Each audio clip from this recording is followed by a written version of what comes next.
Good morning. Joining us today is Thomas Stith the third. I just like saying the third. Yes, he is with the SBA. He's like the top notch out at SBA. He's been with us before to talk about extra money, and we've got extra money to talk to about today.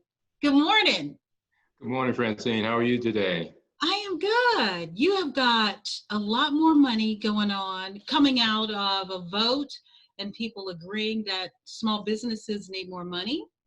And yeah, so it's the PPP we're talking about. Right. The Paycheck Protection Program, you're exactly right. And it has been a tremendous benefit for small businesses here in North Carolina. Over $12 billion have been approved for small businesses to date. But the good news is we still have funding available.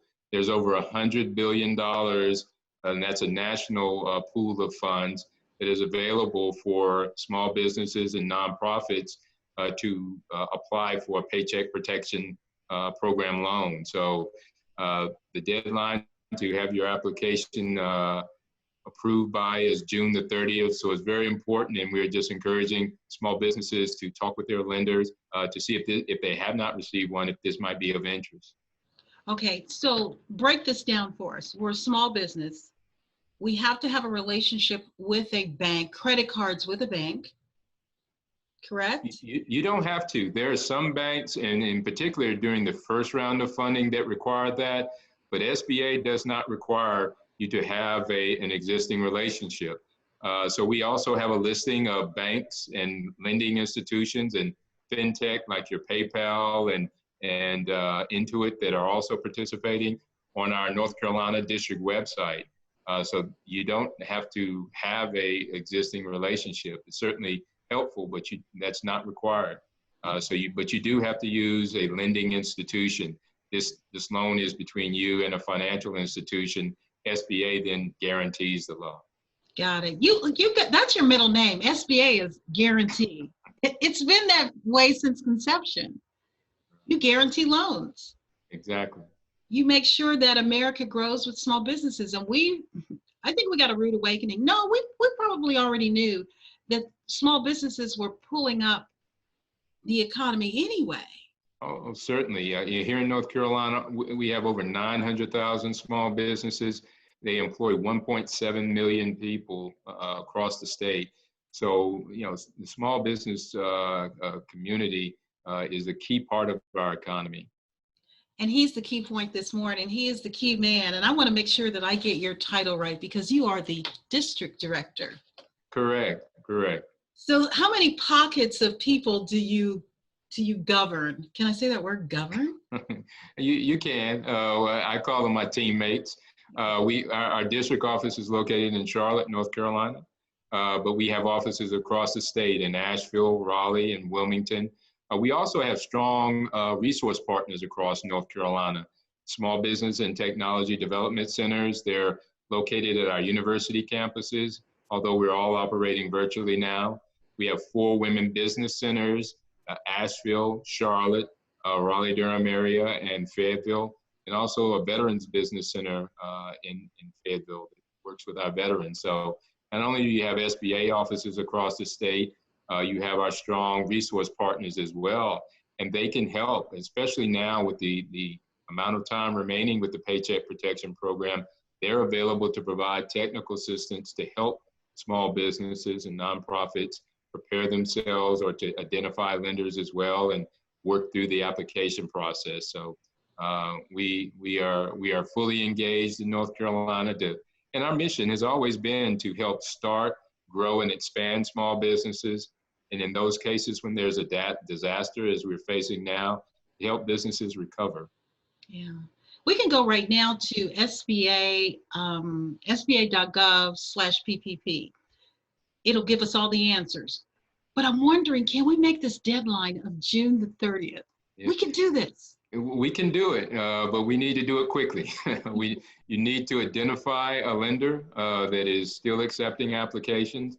Again, on our North Carolina website, and that's SBA.gov/NC. SBA.gov/NC. We have listing of lenders that are available to work with the Paycheck Protection Program. if your current lender is no longer accepting applications. So we can make the deadline, but it's very imperative for small businesses to move forward now because the application would have to be approved by June 30th. Right, because some of our small businesses, believe it or not, could survive the beginning of COVID. Like they didn't have an issue, but now is the time maybe where they are. Are you discovering, or are you experiencing something? We're seeing that, and with the changes, there was a recently, it's called the Paycheck Protection Program Flexibility Act of 2020. There have been some changes to the requirements around the Paycheck Protection Program. It gives a longer, because the key part of the Paycheck Protection Program is a good portion of the loan could be forgiven, and sometimes the whole loan could be forgiven. And there's a review period. You have to spend, now the threshold is at least 60% of loan proceeds over the 24 weeks after receiving the funds on payroll-related expenses. 40% can now be utilized for rent, lease, utility payments. And during that combination, it could either fully cause your loan to be forgiven or a significant amount, but you have a longer time period for those expenditures. You have better, the initial guidance was 75% for payroll, 25%, but that's now changed to 60% and 40% for utilities and rent and lease payments. And also the term on the loan, any portion that is not forgiven will immediately go on a 5-year term for 1% interest as opposed to a 2-year term. So some very strong changes in legislation. And that was really because of what we heard from the small business community. And Congress passed new legislation, the Flexibility Act, signed by the president, and now we're implementing it. The key word is need to act now while there's available funds and before the deadline. Yeah, women call it the biological clock. It's called the COVID clock. You need to get that. You need to get that application in. Exactly right. The PPP. So for a small business, a lot of people think, oh, a small business, how many people can I employ? It's 500.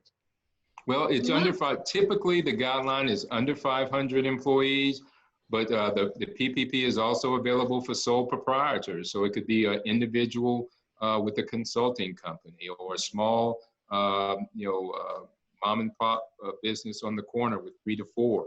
But typically under 500 employees. So there's a large range on what would constitute a small business. Got it. And these, I like it. Well, I'm not a small business, but it is attractive to have a 1% loan. It's very attractive percentage. And again, because of the forgivable component, the potential is that the full loan, if utilized in those categories, 60% for payroll costs and 40% for utilities, lease, rent payments, there's a potential for the whole loan to be forgiven. So it's very attractive opportunity if it fits their business model. So I'm gonna throw a monkey wrench here.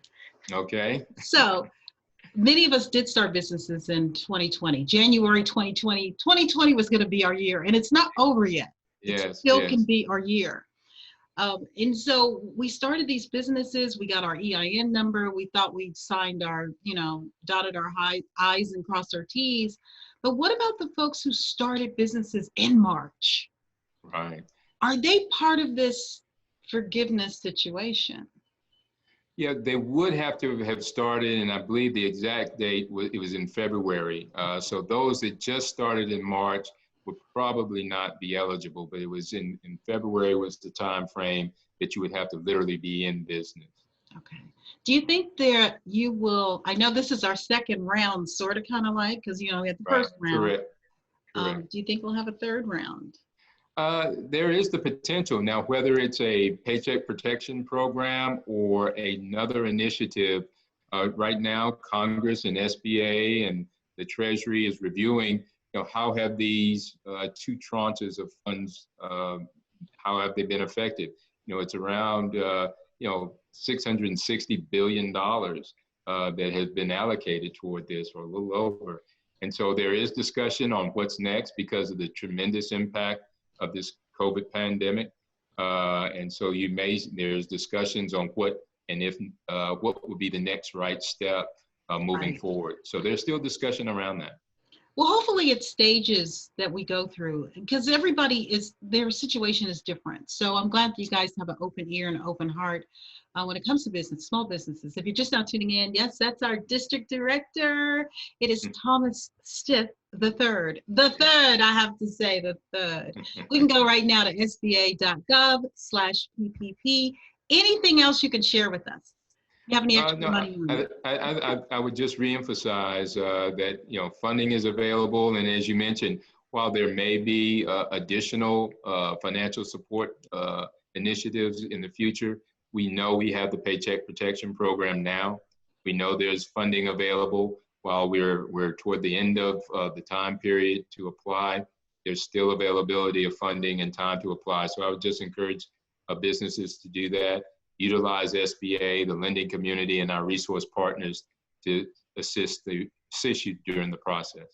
$100 billion, ladies and gentlemen, that we need to, I won't say give away, but offer. Well, it's invested. It's an investment in our small business community. And by doing that, because of the importance of small business, it's an investment in our community as well. So it's financial support well utilized. It is SBA.gov/PPP. Thank you, Thomas. Thank you. Well, we're going to take a break and we'll be back.